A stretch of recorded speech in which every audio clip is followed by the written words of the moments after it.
শেখ হাসিনা পালিয়ে গেছে, শেখ হাসিনা নাই, শেখ হাসিনা চলে গেছে, শেখ হাসিনা পালায় না। আজকে দিন ২০২৪ সালে বাংলাদেশের ছাত্র জনতার গণ অভ্যুত্থানে ক্ষমতাচ্যুত হয়ে দেশ ছেড়েছিলেন স্বৈরশাসক শেখ হাসিনা। তার ঠিক ২ বছর পর ২০২৬ সালের এই জুলাই মাসে নজিরবিহীন ছাত্র বিক্ষোভের আগুনে পুড়ছে ভারতের রাজপথ। ফলে রাজনৈতিক মহলে এখন একটাই চাঞ্চল্যকর প্রশ্ন, নরেন্দ্র মোদীকেও কি শেষ পর্যন্ত শেখ হাসিনার পরিণতি বরণ করে দেশ ছেড়ে পালাতে হবে?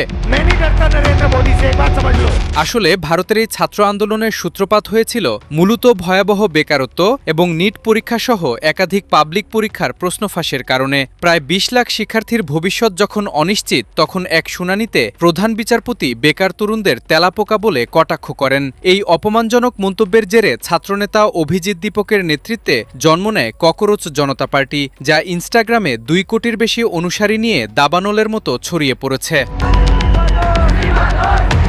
এদিকে গত ২রা জুলাই নয়াদিল্লির যন্তর মন্তর ও পার্লামেন্ট অভিমুখে লাখো ছাত্র জনতার বিশাল মার্চে পুলিশ নির্বিচারে টিয়ার গ্যাস ও লাঠিচার্জ চালায়। এতে ১০০-র বেশি শিক্ষার্থী সহ প্রায় ১৮০ জন মারাত্মকভাবে আহত হন। বাংলাদেশের মতোই যৌক্তিক দাবিকে বল প্রয়োগে দমনের এই সরকারি চেষ্টা পরিস্থিতিকে শান্ত করার বদলে আরও বেশি উত্তপ্ত করে তুলেছে।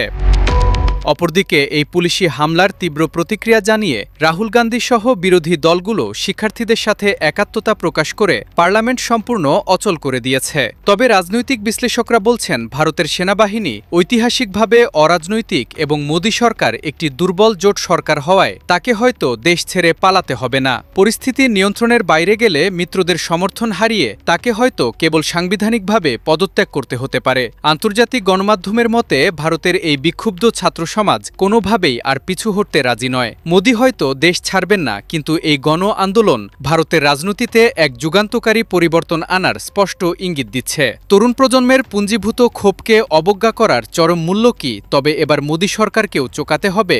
এটাই এখন সবথেকে বড় প্রশ্ন।